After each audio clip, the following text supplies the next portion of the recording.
인생은 근심과 걱정이 많은 것이 인생입니다. 예수 그리스도를 믿고 믿음으로 살아가지만 걱정과 근심이 하나도 없다고 한다면 그것은 거의 거짓말일 수 있습니다.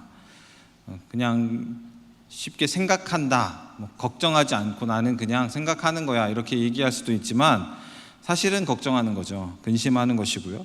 순간순간 생기는 문제로 근심할 수 있고요. 걱정할 수 있습니다.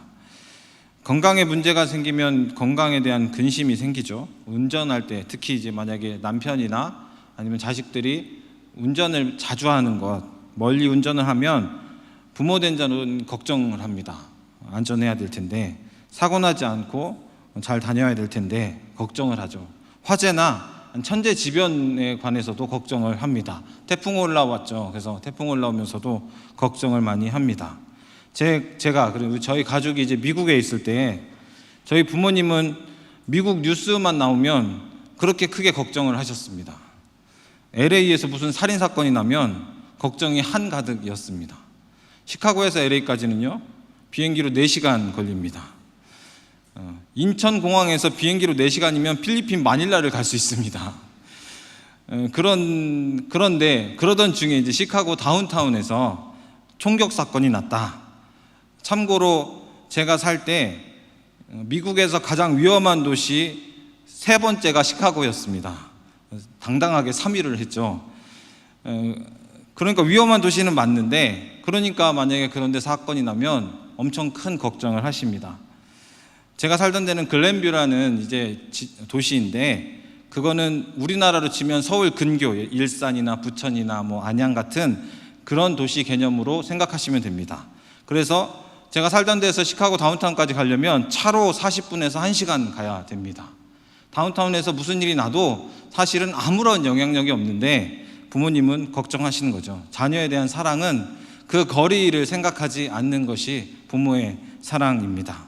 걱정, 근심 이야기 시작했는데, 그래서 이제 그런 분들이 평소에 준비하는 것이 있죠. 뭐죠? 보험을 이제 준비하죠. 보험을 준비합니다. 그래서 근데 보험을 들라고 해도 좀 걱정이 됩니다. 뭐가 걱정이 되냐면 가입 조건이 까다롭기 때문에. 그렇죠. 고혈압이 있으면 가입이 안 된다더라. 당뇨나 심근경색이 있으면 안 된다더라. 그리고 혹시 가입이 되더라도 또 걱정이죠. 갱신에 따른 보험료 인상이 또 걱정됩니다. 보험금을 타고 나면 너무 오르는 거 아닌가. 또 무슨 걱정이 있죠? 보험 기간이 있죠. 나 오래 살아야 되는데 이게 보장이 언제까지 될까? 보장 횟수도 걱정이 되고. 그래서 인터넷을 잠깐 검색했더니 이런 상품이 있습니다. 보험 웹판원은 아니고요. 이름을 말씀드릴 수는 없고요. 암보험인데 고혈압, 당뇨, 심근경색, 뇌출혈, 뇌경색으로 아팠어도 병원 입원 치료 경험이 있어도 가입이 된답니다. 여기에 심부전증, 갑상선 기능 항진 저하증, 대상포진 그리고 고지혈증이 있어도 가입이 됩니다. 엄청나죠? 그래서 끝나지 않습니다. 납입료 인상, 보험료 갱신에 따른 보험료 인상이 없습니다. 처음 낸 때부터 끝까지 쭉 같은 가격으로 그 보험 혜택을 받을 수가 있는 것이죠. 기간은 언제까지냐? 무려 100세입니다. 너무 좋죠. 물론 저한테 이제 나중에 물어보지 마시고 저도 광고 보고 아는 거니까. 이 정도 광고 다 들어보셨잖아요. 광고 뉴스 같은데, 뉴스가 아니죠. 광고나 인터넷 이런 데서 많이 나오죠. 그렇기 때문에 그런 거를 봤는데, 사실은 중요한 건 보험은 꼼꼼히 따지고 살펴보고 가입하여라, 그런 이제 충고를 하죠. 왜 그러냐면 보험 항목의 모든 경우가 내가 해당하는 게 다 들어있는 보험은 사실상 거의 없기 때문에 그렇습니다. 병명을 막 엄청나게 많이 있는 그 보험이어도 때로는 그것을 피해서 다른 병에 걸려서 아무 혜택을 받지 못하는 경우도 비일비재합니다. 무용지물이 되는 것이죠. 그래서 어떤 사람은 그렇기 때문에 그러면 보험을 많이 들면 돼, 그래가지고 여러 가지 막 많이 들으신 분들도 있는데, 뭐 여유가 있으시면 그렇게 하셔도 되지 않을까 싶은데, 그럼에도 다 해결될 수가 없는 것이 인생의 문제입니다. 그리스도인이라면 여러 가지 근심과 걱정을 어떻게 대처를 해야 되는가? 말씀을 통해서 오늘 답을 찾아보기를 원합니다. 오늘 말씀은요, 아브라함이 큰 잔치를 베푸는 것으로 이제 시작을 합니다. 그런데 이 잔치는요, 다른 이에게는 큰 근심이 되기도 합니다. 좋은 일인데 모두에게 좋은 것은 아니다. 어떻게 보면 인생과도 같죠. 좋은 일이지만 다 좋은 건 아니다. 하나님께서 아브라함에게 사라를 통한 후손을 약속하였을 때 정말 어처구니 없어서 웃음을 지었던 그 순간에 그것이 실제로 일어나서 사라가 아이를 갖고, 그래서 진짜 웃게 되는 일이 벌어졌습니다. 그런데 문제는 사라가 나이가 많은 거죠. 기형아 검사 및 각종 검사에서의 기준은 산모 나이가 우리나라로 치면 만 35세라고 합니다. 이런 문구를 봤습니다. 35세 이상 고령 초산에서는 이렇게 이야기를 시작합니다. 그러니까 35세 초산이면 고령 초산이라, 제가 정의 내린 게 아니니까 혹시 상처받지 마시고, 그렇다는데 사라는 90세 아이를 가진 것입니다. 임신하는 것도 사실 기적이지만요, 출산 또한 굉장히 위험한 일입니다. 근데 그것으로 끝나지 않고요, 아기가 태어나서 갓난아이 이 기간을 보내는 것, 이것은 너무나 어려운, 너무나 위험한 순간입니다. 유아 사망률이 지금보다 훨씬 높았던 고대에서는요, 너무나 힘든 시기였음이 분명합니다. 그래서 젖을 떼는 때가 되면 큰 잔치를 베푼 것입니다. 성경학자들이 대부분 이때는 한 이삭의 나이가 3살 정도다라고 추정을 합니다. 우리나라도 100일 아니면 1년 기념하여서 잔치를 베푸는 것과도 맥락을 같이 한다라고 생각하면 됩니다. 이제 젖을 떼고 정말 위험한 그 시기를 넘겼다. 그 사실은요, 이삭이 아브라함의 대를 이을 것이 확실시되는 그러한 장면이다 할 수 있습니다. 물론 언약, 약속한 것을 통해서 이미 이삭은 대를 이은 것이지만 현실적으로 아이가 죽으면 문제가 생기면 안 되는데 어려운 시기를 지났어요. 그러니까 이제 보편적으로 그 당시에 있는 사람들한테 이제 이삭이 대를 이을 거야 라는 확실한 생각이 자리 잡고 있는 그런 때입니다. 그러던 차에 이스마엘이 이삭을 놀리는 그런 일이 벌어지죠. 그리고 그걸 누가 봅니까? 이삭의 엄마 사라가 봅니다. 사라한테 이스마엘은요, 아주 큰 근심거리였습니다. 자기가 아브라함에게 요청한 건데, 하갈에게서 자식을 낳게 허락을 했는데도 사실은 너무나 큰 근심이죠. 하갈이 임신하였을 때 어떤 일이 있었죠? 하갈이 사라를 멸시하는 그런 적이 있었습니다. 그리고 이제 시간이 흘러서 이스마엘이 이제 17살이 되었고, 나이 차이로는 한 14년 차이 나는 이 지금 둘과의 관계에서 이삭의 엄마 입장에서는 이 이스마엘은 결코 좋은 시선으로 볼 수 없는 그런 아이입니다. 그때의 이스마엘이 이삭을 희롱합니다. 그러니까 사라는 어떻게 하죠? 단호하게 아브라함에게 무엇을 요구하냐면 10절입니다. 우리 한번 10절 읽어보도록 하겠습니다. 시작. 아브라함에게 이르되 이 여종과 그 아들을 내쫓으라. 이 종의 아들은 내 아들 이삭과 함께 기업을 얻지 못하리라 하므로. 아멘. 사라가 말하죠. 이 여종과 그 아들. 그렇게 되니까 이제 이 일로 누가 근심을 하죠? 아브라함이 이제 근심을 합니다. 여기 21장에는 이스마엘이란 이름이 안 나옵니다. 이스마엘이라고 이름이 안 나오고 그 아들, 그 여종의 아들 이런 표현이 나오는데, 그런데 11절에 보면은 어떻게 표현되냐면 11절 한번 같이 읽습니다. 시작. 아브라함이 그의 아들로 말미암아 이 일이 매우 근심이 되었더니. 아멘. 아브라함이 근심을 합니다. 아브라함 그의 아들로 인해서 근심을 합니다. 사라에게 이스마엘은요, 여종의 아들이지만 아브라함에게 이스마엘은요, 자신의 아들입니다. 그런데 이 아브라함이 어찌할 수가 없죠. 어찌할 수 없는 그때에 하나님께서 아브라함에게 뭐라고 말씀하시죠? 사라의 요구를 들어줘라. 그렇게 말을 합니다. 만약에 거기서 끝나면 아브라함의 근심이 사라졌을까요? 아마 사라지지 않았을 겁니다. 왜냐하면 이스마엘도 내 자식이니까, 내 자녀니까, 내 아들이니까 근심은 아마 거의 그대로였을 것입니다. 그런데 하나님께서 말씀하십니다. 이스마엘을 통해서도 한 민족을 이루게 하리라, 그렇게 말씀을 하십니다. 그 약속은요, 이미 아브라함이 한 번 들었던 약속입니다. 17장 20절에 보면 이삭이 이제 탄생할 때에 그거에 대한 이제 약속을 주어줄 때에 하나님께서 아브라함이 이야기하죠. 아브라함이 이스마엘만 이렇게 잘 키워도 좋겠다 할 때에 아니다, 그를 통해서도 한 민족을 이루지만 실제로 너 사라를 통한 자식이 너의 대를 잇겠다, 그런 약속을 해 주었습니다. 그러니까 이스마엘에 대한 이야기를 사실 한 번 더 들었는데 이번에 한 번 더 확증을 시켜주는 것이죠. 그때의 아브라함은 아마 근심이 좀 많이 사라졌을 것이라고 믿습니다. 하나님께서 약속해 주시고 그리고 그 약속을 이루어 주겠다고 하신 것이죠. 그러니까 이제 아브라함은 이제 그 다음에 어떻게 하죠? 이제 실행에 옮깁니다. 아침에 일찍 일어나 가지고 떡과 물 한 가죽 부대를 하갈에게 주어주고 떠나 보냅니다. 앞서서 사라가 내쫓으라, 그런 표현 있죠. 그리고 여기서 데려가게 하다, 이런 표현도 마찬가지로 사실은 이혼의 의미가 좀 담겨져 있습니다. 그러니까 이혼의 의미를 내포하고 있는 거죠.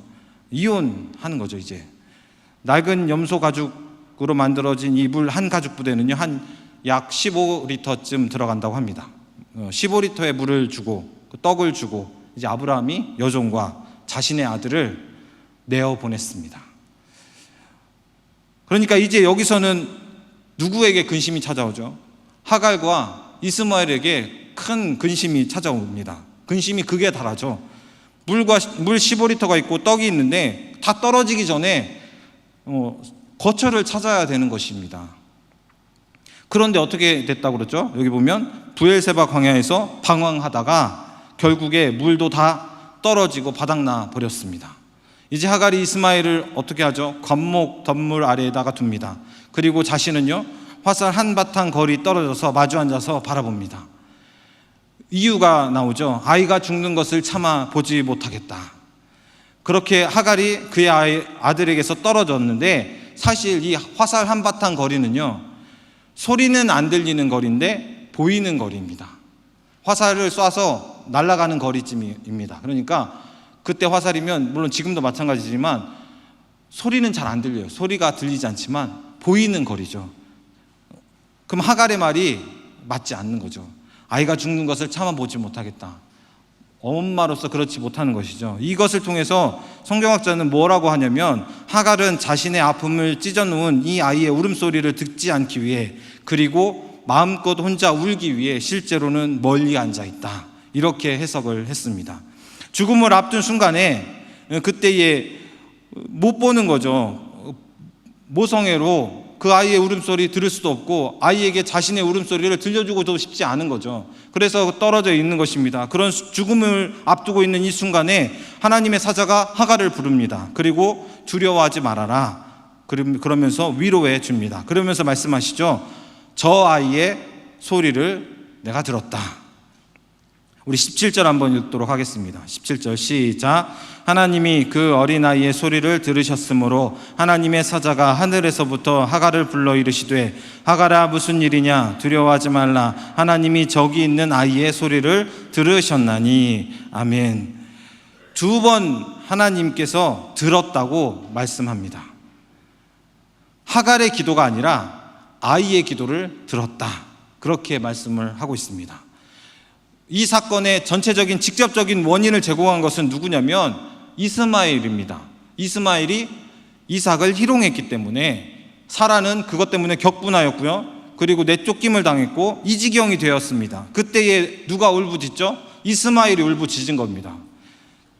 이스마엘이 하나님께 기도한 것이죠. 그 기도를 하나님이 들어주셨다라는 것입니다. 그리고 하갈에게서 그리고 하갈이 전에 이제 사라 앞에서 도망하면서 광야에서 여호와의 사자를 만났을 때에 여호와의 사자가 하갈한테 들려줬던 이야기를 다시 한번 재차 들려줍니다. 이 아이를 통해서 어떻게 큰 민족을 이루게 할 것이다, 그렇게 말씀하여 주십니다. 그리고 나서 현실적으로는 어떻게 해주시죠? 눈을 열어주시죠. 눈을 열게 해주셔서 샘물을 발견하게 하십니다. 육신의 갈증도 해결해 주셨습니다. 장래의 문제도 해결해 주시고, 근심도 해결해 주시고, 육체적인 문제도 해결해 주십니다. 그리고 나서 20절, 21절 우리가 본 부분은 그 이후에 이제 하갈과 이스마엘에 대한 이야기가 간단하게 이제 기록이 되어 있습니다. 여기서 주목할 것이 있는데 그것은 20절 초반입니다. 20절 초반에 보면 하나님이 그 아이와 함께 계심에 라고 말씀하고 있습니다. 하나님께서 이스마엘과 함께 하고 계셨다, 함께 하셨다라고 기록하고 있습니다. 창세기는요, 대부분의 기록들이 이제 배경적인 기록을 먼저 하고 그 다음에 중심적인 이야기에 들어가는 그런 방법을 주로 쓴다고 합니다. 그러니까 셋의 가계를 이야기할 때 그 전에 가인의 아들들의 이야기를 하고, 아브라함의 이야기를 하기 전에 데라와 롯의 이야기를 하고, 오늘 말씀도 뒷부분에 보면 이제 뭐가 나오냐면 이제 이삭에 대한 얘기가 쭉 나옵니다. 그 앞전에 이스마엘에 대한 이야기가 기록되어 있는데, 어떻게 보면은 성경에서 중심적인 사람이 아니죠. 언약에서 어떻게 보면은 떨어져 있는 그런 인물인데, 그래서 간단하게 기록하고 무슨 족보 기록하듯이 그렇게 기록하고 넘어갈 수도 있지만, 반대로 오히려 더 자세하고 더 긍휼이 가득한 내용으로 오늘 하갈과 이스마엘에 대한 이야기가 오늘 말씀에서 기록되어 있습니다. 오늘 말씀을 통해서 우리가 무엇을 발견할 수 있을까요? 저는 오늘 말씀 제목처럼, 오늘 말씀 제목이 뭐죠? 내 근심을 맡아주시는 하나님. 제목처럼요, 하나님께서는 근심을 모두 맡으신다는 것입니다. 하나님은요, 우리의 근심을 맡아주시는 분이십니다. 근심을 맡아주신다는 건요, 대신 담당하신다는 의미를 담고 있습니다. 사라의 근심을요, 하나님이 대신 담당하셨습니다. 아브라함에게 찾아가서 그녀의 말을 들어줘라, 그녀의 말이 옳다라고 대신 이야기해 주신 거죠. 사라의 말이 맞다고 인정해 주신 거죠. 아브라함의 근심도 하나님께서 대신 담당하셨습니다. 아브라함은 하갈과 그 아들을 어떻게 할 수가 없습니다. 대를 이을 수도 없으니까요. 그런 그 문제를 하나님께서 대신 책임져 주신 겁니다. 하갈과 이스마엘의 장래를 하나님이 대신 책임져 주셔서 그를 통해서 큰 민족을 이루게 해 주셨습니다. 그리고 마찬가지로 이제 하갈과 이스마엘의 근심도 하나님께서 다 해결해 주신 것이죠. 쫓겨나가지고 어떻게 할 수가 없는, 자기의 살방도를 어떻게 할 수가 없는 그 상황에서 하나님께서 직접 하갈과 이스마엘의 근심을 대신 책임져 주셨습니다. 주님께서도 말씀해 주셨죠. 마태복음 11장 28절에 수고하고 무거운 짐진 자들아 다 내게로 오라, 내가 너희를 쉬게 하리라. 주님께서 쉬게 해주십니다. 쉼을 얻을 수가 있습니다. 또 주님께서 기도하는 자에게 약속하여 주셨죠. 내게 구하면 내가 행할 것이다. 우리 요한복음 14장 찾아보겠습니다. 14장 13절 14절입니다. 요한복음 14장 13절 14절입니다.